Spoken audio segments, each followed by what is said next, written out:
Hey guys, thanks for tuning in. Check it out. We're going to be reviewing a mini race quad, the HGLRC XJB 145 little race drone. As you can see, I'm not in my normal environment. I live in Hawaii and I'm in New Mexico right now, over in the mountains of Tejeres, in a little cabin here on vacation. I thought it might be cool just to do some of the reviews up here while I'm on vacation.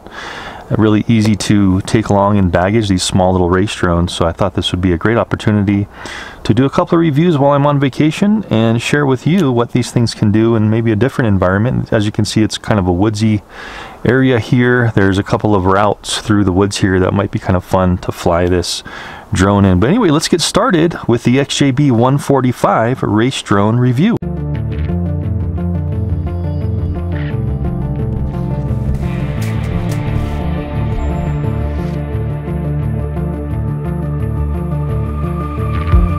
Okay, so you can see a couple of things out on the table here. I'm going to be using my X7S Tyrannus controller, the Sky Zone goggles here with a Bandicoot linear antenna, since this has a dipole antenna on here, linear, and then I'm just using a regular linear antenna here on this side too.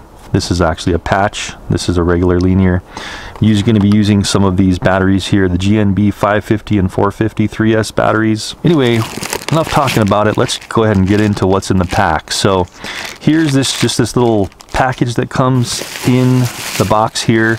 Here's the quad itself. It's just basically wrapped in bubble wrap. You have to put in your own receiver in this version. So I actually put in the little FrSky RXR receiver in here. I already mounted it up, so not going to be going through any of the mounting or anything in this video.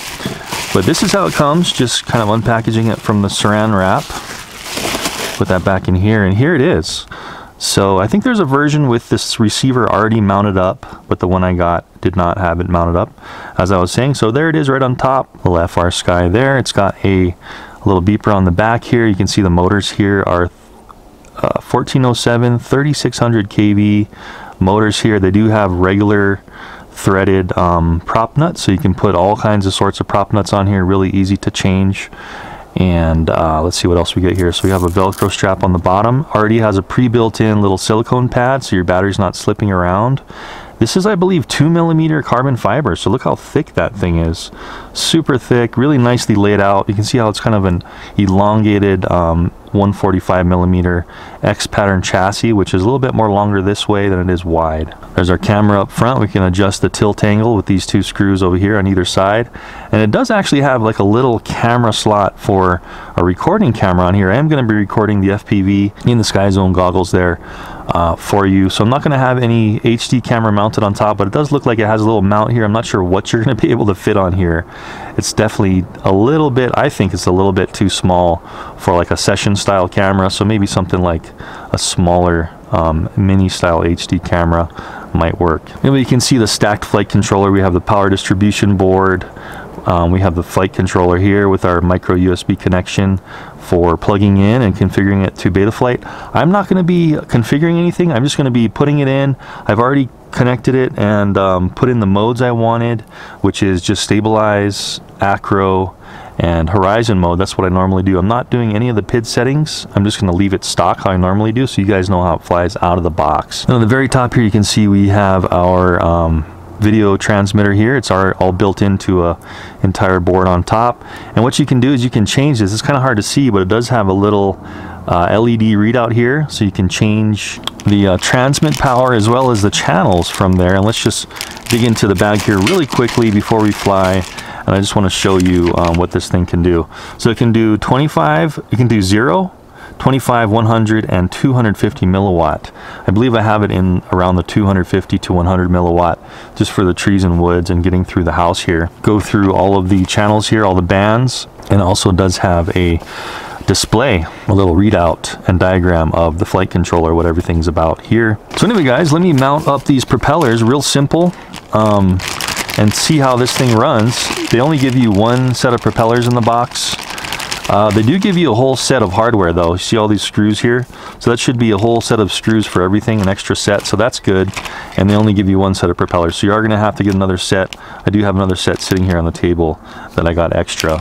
And then this was just basically the FR Sky receiver. And you can also see it has a micro XT30 connector here, which is perfect for these GMD batteries, since these batteries do have the XT30 connector. It's going to give us probably the best bang for buck as far as amperage burst through these types of connectors. Anyway guys, without further talking, let's go ahead and get this thing powered up, get the FPV on, get that recording for you, and go fly around this cool wooded area. The goggles up on the screen recording now for you guys so you can see what's going on. I do have the camera at just about 30 degrees just because it might be a little hard for me to get through these woods. I'm kind of used to open park flying. Lifting off. Whoa. Okay. Yeah, see. So we already kind of crashed. Let me see if I can launch here again. Boy, so this is going to be a little difficult for me. There we go, armed. Okay, let's just take it easy. Fly through these woods here. Okay, yeah, there's the fence. Okay, so as you can see, you're going to have to be a little bit better than I currently am to fly through these tight type of woodsy areas. Yeah, so I can't even arm again. I just totally nailed that fence. So let me get this, maybe I can get out to the road, a little bit of a clearer area, and see if we can do some more. Okay guys, we're gonna try this again. I got the video recording again. That was just too much of a woody area for me right now at my skill level. I mean, I'm sure some guys could fly that, but geez, for a new quad for me and how fast this thing is, I'm just gonna kind of go out to the road here and see what we can do. So arming again. Let's go straight into air mode. I already kind of bent the propellers, but I just kind of bent them back, so we should be okay. Just gonna take it easy till we get out there. There we go. Okay, we're over on the road. Let's see how far we can kind of get. Wow, definitely a fast little one. Woo! Really quick.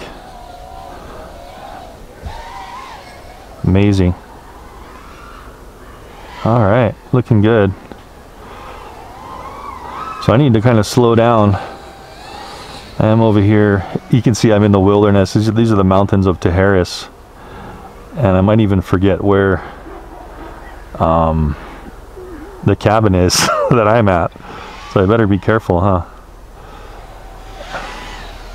Gosh, where the heck was I?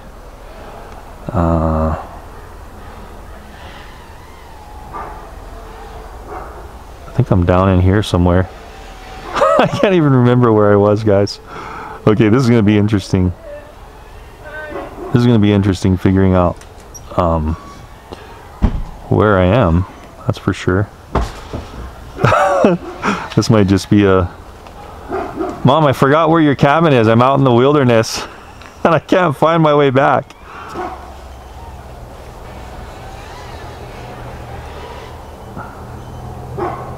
Okay, I'm already hearing... Oh, there it is. Okay, there's the van. There's our Rent-A-Van. There we go. Okay, so now I'm in the area. Let's just go down a little bit here. This thing is very fast. I'm already hearing some beeping. It handles really good. Now this is just the straight tune right out of the box, guys. You can see how we're beeping, so it's probably time to bring this in. Oh, there's a little crow there flying. Let's see if we're beeping constantly. No, we're just beeping when it hits 10.5, so we still have some juice in it. Go down here kind of low. Punch up. Whew! Oh yeah, man, this thing is really good control just right out of the box. Amazing. Okay. Just gotta look for that white van, and that's us. Yeah, I don't even want to attempt in this wooded area. It's just too darn crazy with woods. We'll just fly down the street here. Whoa, losing connection. Come on back up. Let's see how fast it gains altitude when we punch it. Amazing. Okay, there's the van again. Alright, I think it's just about time to come in. We are hearing now a constant beep. Let's drop down here. Whoa! Okay. For some reason I knew I was going to crash trying that. Okay, so just walking up on it. Let's just see what the damage is here. Got some pine cones. Looks like we did rip one of these antennas off. Right here. And you can see that. So this might be something to be concerned about when it does flip upside down.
Alright guys, so anyway, what can we say about the JLB 145?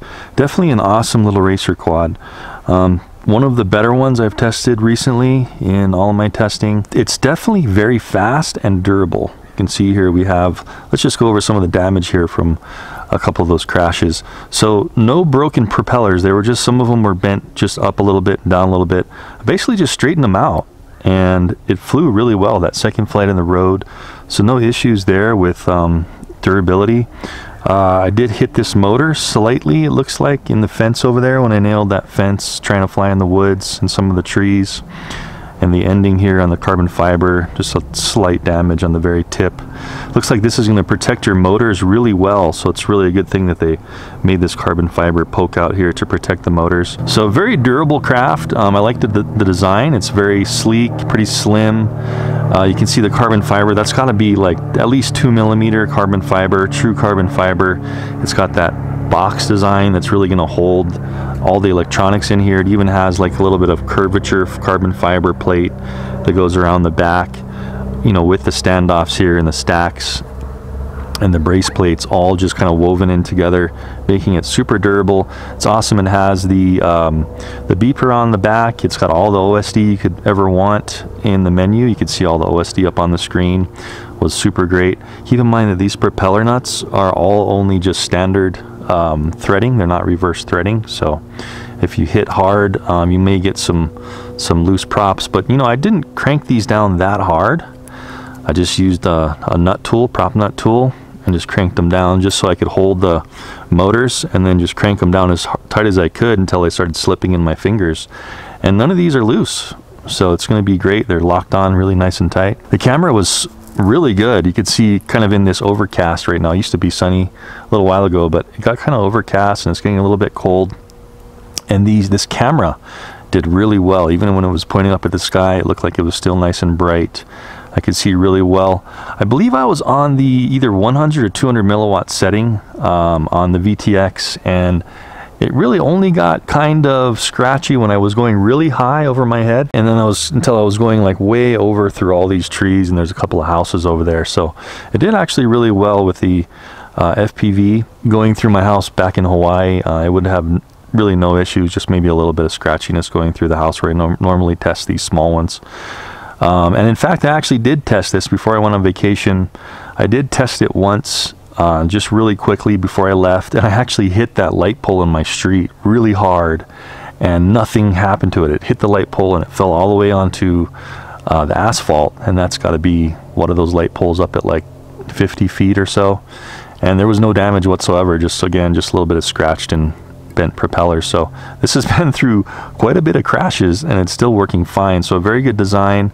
I hope you guys really enjoyed that. Don't forget, I'll have the links down below where you can get this little 145 monster. Great racing drone. Step up if you're looking for something that performs really well and is very durable and very fast. And keep in mind, this is not tuned at all. This is just out of the box. Set the modes for arming and flight modes, and that's it. No tuning whatsoever. It flew perfectly. A really good standard tune. It was really smooth, really good and powerful craft. I'd really recommend this one if you want to step up in performance for the 145 size.